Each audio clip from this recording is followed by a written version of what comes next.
Hi everyone, and welcome back to my channel. Now, as I promised in a fairly recent video, I'm going to be starting a whole series about my favorite writer, Aleksandr Isayevich Solzhenitsyn, who is also one of my heroes. And this video is going to be based off of a blog post, which at the moment is scheduled to go live on the 12th of May. So obviously consider this a sneak preview if you're watching it before then. This is going to be my general thoughts on his Red Wheel cycle, as he called his books August 1914, November 1916, March 1917, which was published in 4 volumes because it was like way too long to fit into one volume, but I'll get into that later in the video. And April 1917, unfortunately, he did not live long enough to finish it. But again, I will be sharing my thoughts about how he probably, not probably, like very definitely could have finished his envisioned plan to go to at least through 1922 if he had done a lot of things very differently. And this is basically, I mean, I'm not bashing these books or him at all, of course not,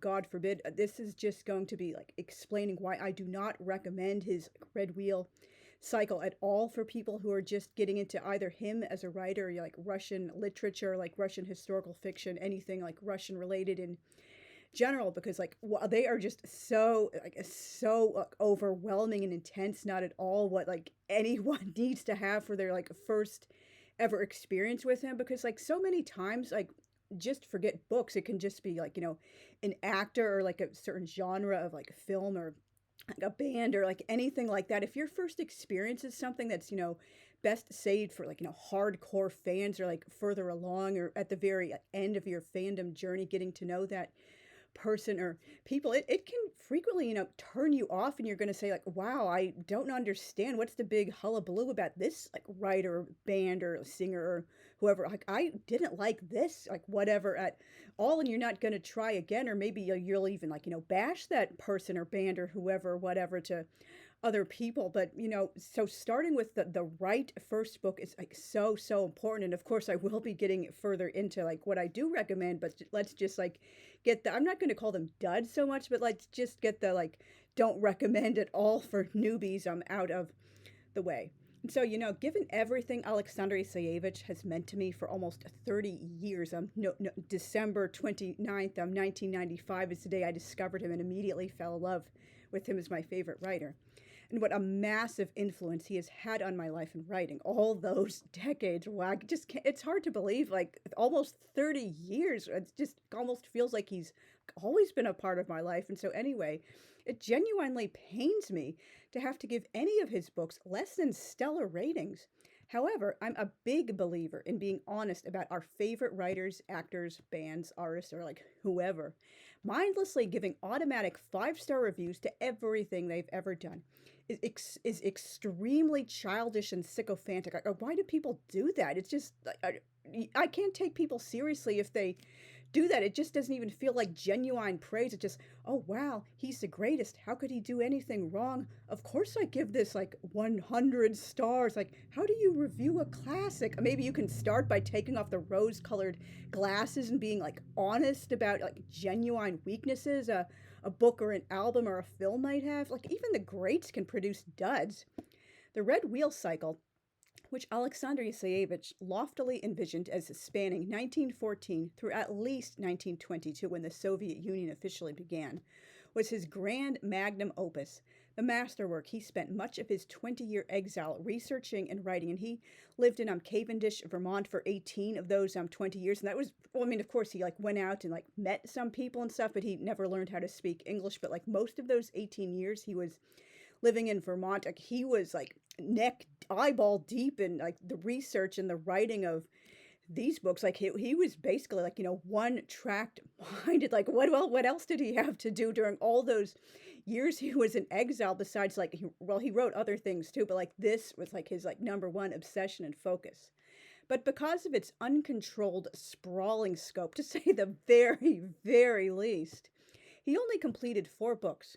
August 1914, which was published, I think, 1970. That sounds right. It was published in the West. It actually could have been published in the Soviet Union, but he refused. He held his ground. He didn't want them lowercasing the name of God. That's just obviously they were doing that for political reasons. Even if you're not religious, God is a proper name. But anyway, I'm glad he stood his ground with the first translation in English. It was crap, and I will get more into that when I do a separate video on August 1914.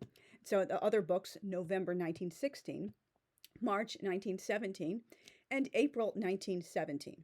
March 1917 was published in 4 volumes, and April 1917 is in 2. And I just discovered yesterday when I was pulling together like cover images for the books to use in this upcoming blog post, April 1917, I did not realize this at all until just the other day. It's scheduled for a November 2025 English translation release, so that's going to be, awesome.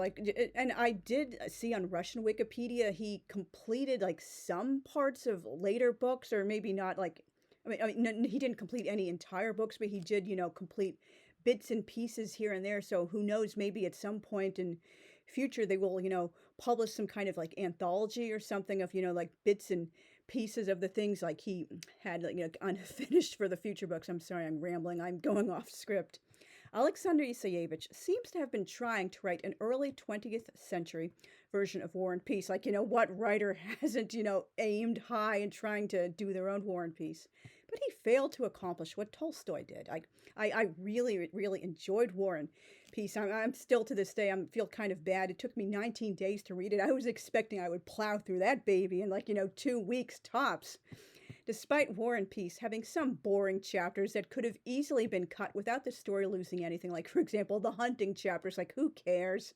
And the out of nowhere, rambling part 8 that has absolutely nothing to do with anything that came before, and isn't even fiction, which I'm going to skip when I finally reread it. It's like basically Tolstoy rambles on and on about, like, God knows what. It's some kind of, like, his opinions, like, meditations on, like, history and historical forces. Like, why is that in this book? It's not fiction, nothing to do with anything. Like, publish that in like a collection of your like essays or something, dude. I'm just a gobsmacked. Why would he think that was like relevant in War and Peace or any novel? But anyway, despite those like shortcomings, it succeeds brilliantly at creating 3-dimensional characters and a compelling story. I mean, I just felt like I knew these characters, I just came to feel like I knew them, even the ones I didn't like. And I felt real anger and disgust towards the ones I hated. Like, for example, Pierre's first wife, Hélène, the toffee-nosed, you-know-what, and that annoying, I hated her so much, that obnoxious religious fanatic, overly forgiving Princess Maria, and her even worse dad. He was so controlling and abusive and nasty, and she's like, I know you, like, well, I don't think he was beating her. I don't remember that, but he just said and did so many awful things, and like Maria would be like, yeah, I know you're not being very nice to me, precious Papashka, but oh, God and Jesus and the saints, they'll all forgive you. God always forgives everyone for everything.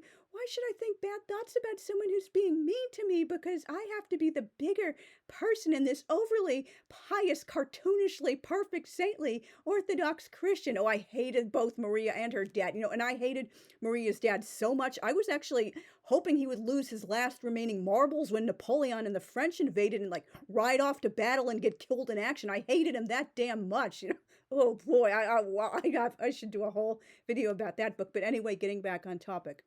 With the Red Wheel characters, fictional as well as real, I feel more like I'm reading about them, the whole like show don't tell, than fully stepping into their world and experiencing events through their eyes.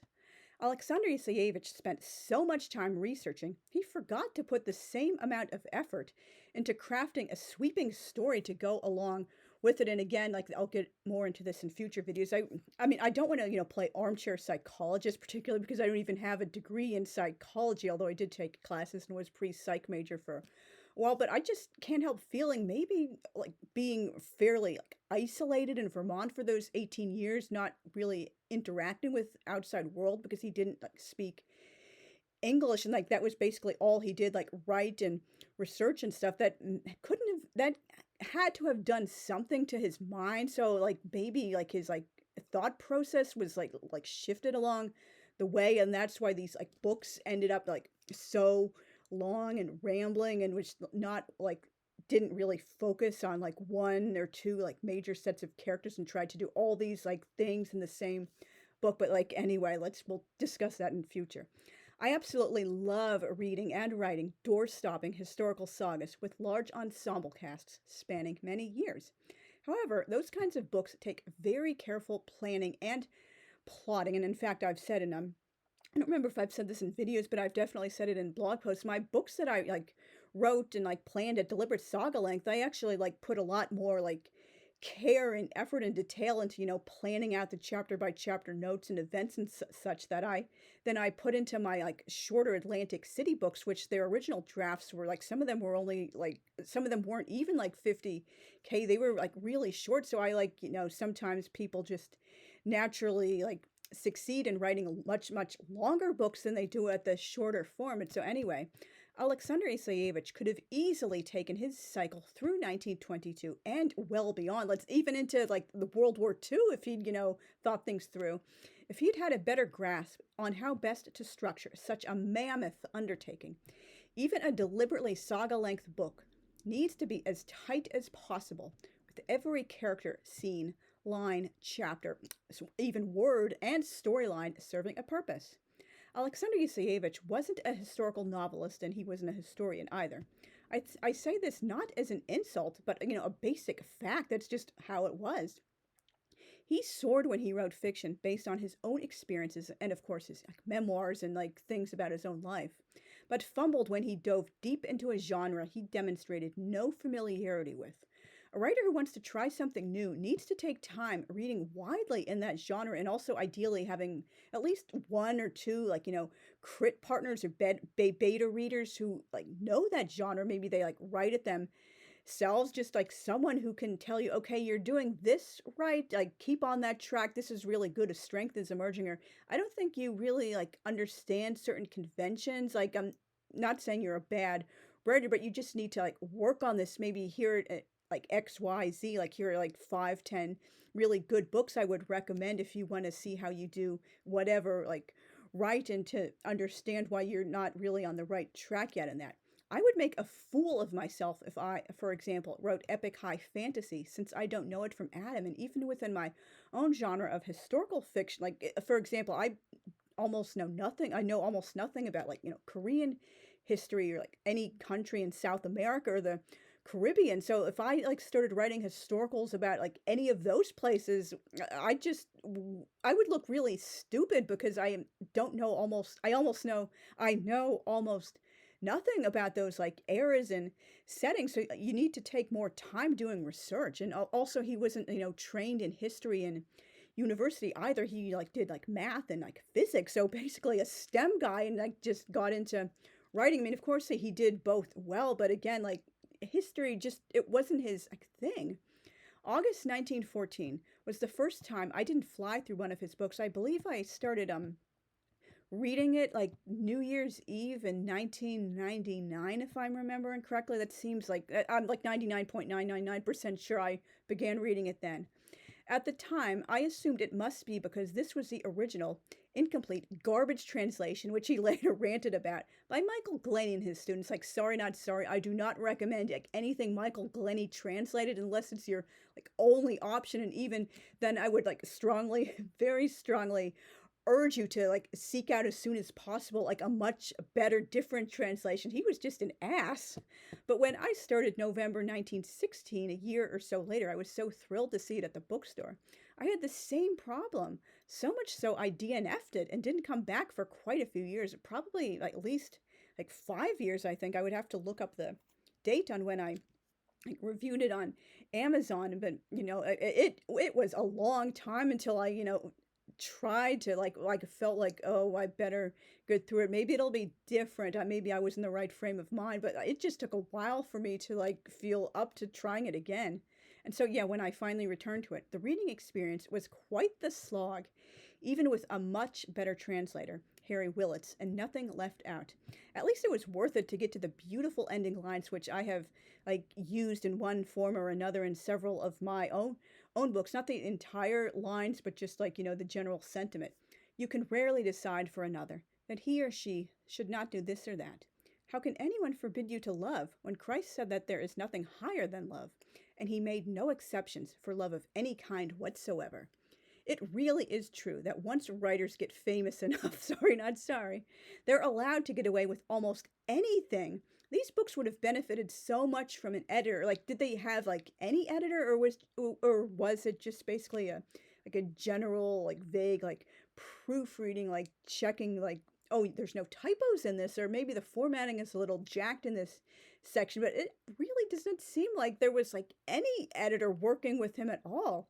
No one, and I do mean no one, enjoys having a story interrupted by long, word for word transcripts of freaking Duma sessions. I'm not kidding. That was, I'm lost for words. Like, those were my least favorite parts of November 1916, and also interrupted by research papers. Like, what? Screenplays, like with all these directions, like the equal sign means cut to, like, cut it out is a better thing you should have done, and accounts of real life people's activities with like no attempt to like fictionalize them or make them seem like they're, actually like part of a historical novel.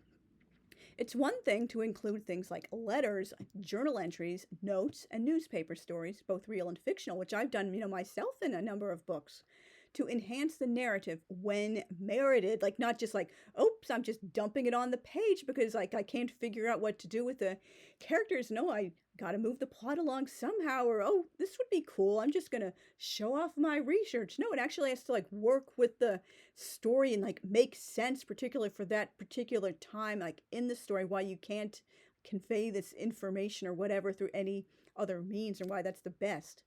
But the things Aleksandr Isayevich saw fit to stuff in, seemingly to show off his massive research, and or because he genuinely didn't know what to cut, are exercises in sheer boredom, contributing absolutely nothing to anything. Herman Wouk, may he rest in peace, did something similar with the excerpts from fictional General Armin von Ruhn's, hopefully I pronounced that right, book, and Pug Henry's notes on them, in The Winds of War and War and Remembrance. As skip-worthy as those chapters are, at least they're not nearly as intrusive and irrelevant as all the clutter in the Red Wheel, like seriously, like night and day. And did I mention the outrageous anti-Semitism and historical revisionism in August 1914? When he completely rewrites the motivations and even name of Dmitry Grigorievich Bogrov, Prime Minister Stolypin's assassin, like, and that wasn't even an event that happened in 1914. That was like 4 years earlier. The only evidence his real name was Mordechai, nicknamed Mordko, comes from state-sponsored, oh wow, what a surprise, the Tsar's going to be anti-Semites, anti-Semitic newspaper stories when it happened. He was a thoroughly secular, assimilated revolutionary, like no evidence he was like a religious Jew at all, or even like a secular Jew who had like a strong cultural identity. And oh, by the way, his father converted to Christianity, which kind of assured the family's acceptance into Kiev society. Like, wow. I have a whole like blog post about his, I'm just so embarrassed by this book, his unfortunate swan song. Like, why did he have to leave that as his final book, 200 Years Together, which is a 2-volume like historical revisionist crap. He was not the right person to write about Jewish history or Jewish anything. Like, I'm just so disappointed in him, like such a freaking like bitter taste in my mouth. But anyway, no one enjoys long dialogues delivering preachy polemics reflecting the author's own political and philosophical beliefs. There are far better ways of incorporating one's views into a story. And like when you do that, it still shouldn't come across as like, preachy or hitting people over the head or heavy-handed. It's just like, oh, it makes sense. This character, for example, is like a passionate socialist, or these characters are communists, or this person is like, an old school like Republican, or like whatever your character's political or personal philosophical beliefs are. Just has to like feel natural to both the character and the story, and as well as feeling like it works, it's right to happen at that point in the story, not just, oh, we're slowing down and just going to give an info-dumpy lecture on why our views are what they are and what's happening in government. Like, no one likes that. If the story has to regularly come to a stop for pages upon pages, entire chapters of talking heads who sound nothing like real people having a real conversation, you're doing it wrong. And this is even worse than expository, like, as you know, Bob, type of dialogue. Even that doesn't sound as like, hitting people over the head as like, oh, we're just going to chat about like what's happening in the palace or in the Duma for 5-10 pages. Oh, and here it comes again. Oh, and it's coming up again. Some characters are also very thinly fictionalized versions of real people, and when historical figures appear, there's a little attempt at presenting them in any sort of fictionalized way, that kind of like important, very important hallmark of including real people in historical fiction. Why didn't he just write this as nonfiction then? As it is, it feels way more like, nonfiction than like actual fiction. For all the faults of Michael Glenny's original truncated August 1914 translation, at least he understood the importance of cutting all the fat and keeping the focus on the right places, although, there's a really, well, and there are many weird things in the translation, but one of the weird things, it's like, chapter 22 has been omitted at the author's request. Like, what? What was going on there? Then why mention it? Like, why not just like reorder the chapter numbering to reflect the censored translations, like chapters? Like, wow. As I know from personal experience, sometimes even books we planned at saga length end up so long they need published in several volumes. My own book, Journey Through a Dark Forest, that it was like 800 something thousand words off. I don't remember off the top of my head the final length, and it perfectly worked out. Each of the 4 parts of the book plus the epilogue combined with part 4, they read very much like their own stories with different focus on characters and storylines in the set beginning, middle, and end. So that works as 4 volumes. In the 4th book in my Russian historical saga, which mostly is in the US by now, it also has ended up so long that will be published like maybe in August, or if it's not ready in time, next August. But anyway, that's going to be in 4 volumes as well because it ended up so long. But at least I'm making an effort to like structure it so it works, not just like, oh, we're ending in media res because it got so long. It just has like different focuses. But anyway, moving on. It's a major sign an author has lost all control of a project when 4 volumes, like what are needed for a book spanning all of 1 month. And like some of these other volumes, I'm told, they take place over only like 1 week or something. Like, wow.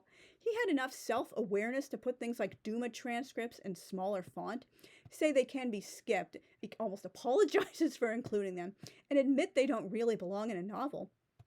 So it's not like he was totally lost in hubris and ego. Like what was going on? Was there like a psychological thing like influencing him towards this? I know a lot of people have accused him, oh, he's like totally egotistical, he's like a god complex, only I can save Russia, I'm riding in on my white horse in shining armor. But I can't help but wonder, maybe he really did have like some kind of like psychological thing contributing to feeling like I have to include all of this, I can't cut anything out. But anyway, I'll get to maybe some of those like in another video.